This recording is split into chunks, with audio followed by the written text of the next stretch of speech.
Traders, I look forward to sharing my top ideas for the upcoming week with all of you, including my precise entry and exit targets as always, and explaining the exact setups and scenarios that I'm looking for. So without further ado, let's get straight into it, beginning with, of course, the latest theme, which is Chinese stocks. Now, I won't go over the background surrounding the move, be it macro, fundamental, or technical. I've already done that in detail in my latest Inside Access meeting. Instead, I'm going to just outline where I see the opportunity going forward and really lay out what my plan is, all right?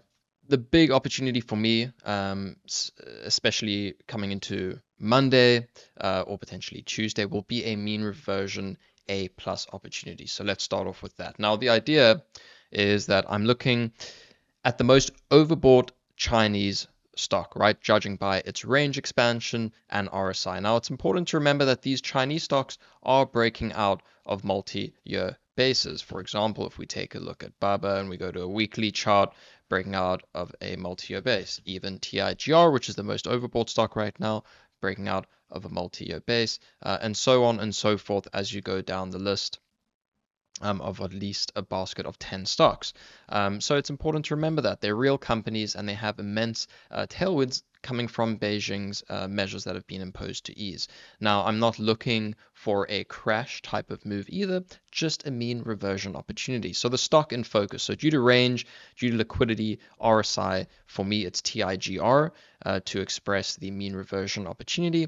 Again, real company with immense inflows and benefits from rotation into Chinese stocks, but with its RSI now in the mid 90s, as you can see down here, slowly coming to the mid 90s, 93 right now, it's set up almost perfectly for a mean reversion trade coming into Monday. So what is the plan? There are various scenarios. There are various scenarios and ways in which that this might play out. All right, each scenario has different gradings. For example, there might be an A plus or even an A minus or an A plus plus. Now, as I discussed in great detail in the Inside Access meeting, it's important you want to game plan each scenario and outline those if-then statements. So, for example, let's go down to a 5-minute time frame, put on volume weighted average price.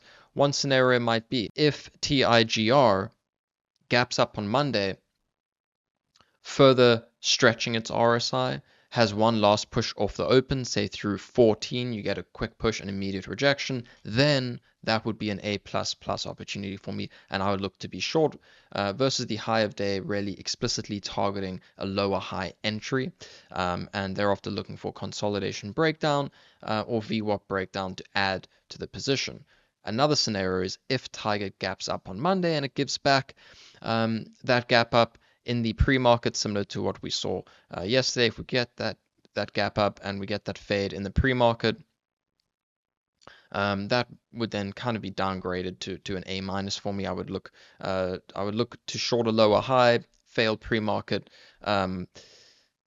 reclaim move. I would look to short that, but if the stock holds weak under VWAP thereafter, then I might upgrade that setup to an A+, all right? So if we do get that gap up and fail in the pre-market for scenario number 2, we get a quick pop or immediate fail off the open, that really would be A-, giving that setup. These are just 2. There's at least 5 that are being game planned and really visualized. And depending on those setups, depending on the EV, that will really, of course, impact and dictate the risk that I put on. Now, other stocks that I'll be watching very closely, along with TIGR, with a very similar plan, it's going to be FUTU and it's going to be YINN, the levered ETF. So it's going to be FUTU, very similar thought process to TIGR. Risk needs to be adjusted there, of course, given the liquidity and given the range, and YINN as opposed to KWEB or FXI due to the makeup of this ETF. So with that being said, that is going to take up most, if not all, of my attention for the upcoming week. But here are some additional names as well that I have on the watch list. ASTS, starting off with ASTS. So what is the idea and plan here? It's very similar to the plan and idea I had previously in the name. The stock has really digested and stabilized well now above its rising and 5-day moving average, coming to its 50-day as well. And after Friday's action, it appears ready for a potential up move and break through its downtrend, and this flags resistance near 26. So really, I'm going to be looking for further confirmation before getting involved. What would that look like? I would like to see the stock hold above Friday's high and start to base, turning this resistance into potential support, as well as its rising 50-day into potential support, really above 26.50s, 27s. So if it can spend some time above that area of resistance with some elevated Orville, that's when I would look to get involved with a stop at the low of day, and targeting a move towards 30 as target 1. All right, next up we have DUO for a backside short.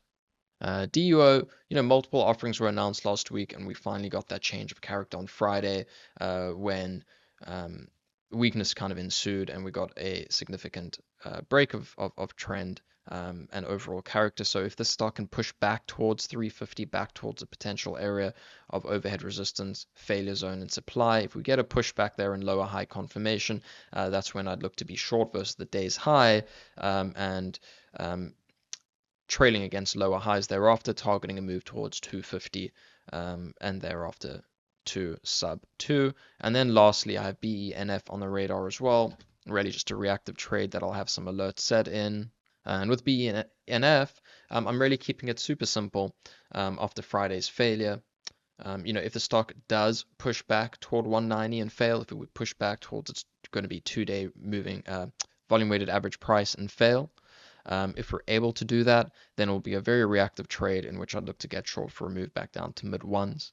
But it's not a stock that I'm going to watch. I'm going to have some alerts set, and if they go off, I'll then pay much closer attention to price action, and I'll either look to react or I'll look to disregard altogether. But as I mentioned, really, most of my focus, if not all of my attention, given the potential setup, will be on TIGR. As I mentioned, it's very important, depending on where this opens on Monday, depending on whether it gaps up or not on Monday, that will dictate the opportunity, it will dictate the risk, and the EV that I expect, and that the setup really offers me. As I mentioned, various different scenarios, whether we get the gap and push off the open, an immediate fail, an engulfing candle to the downside, that sets up an A+ opportunity, A++. If we get a gap, gives back that gap, downgrade to an A-, and perhaps if we get a gap lower, then really we're looking at anywhere from a B+ to an A, depending on the action off the open and those various if-then statements. So it's important to game that all over. It's important to have your if-thens prepared, know what setup requires, foot on the gas, and what setup requires really more cautious behavior. So with all of that being said, let me know what your thoughts are. Let me know what's on your radar, on your watch list. As I mentioned before, when you guys post in the comments what your plans are, your watch list, often I'll add some of those stocks to my focus and watch list as well.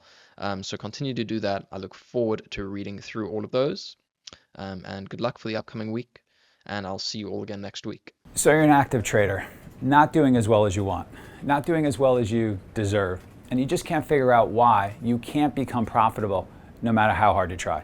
Well, let me show you why. This is your competition. The traders in this room.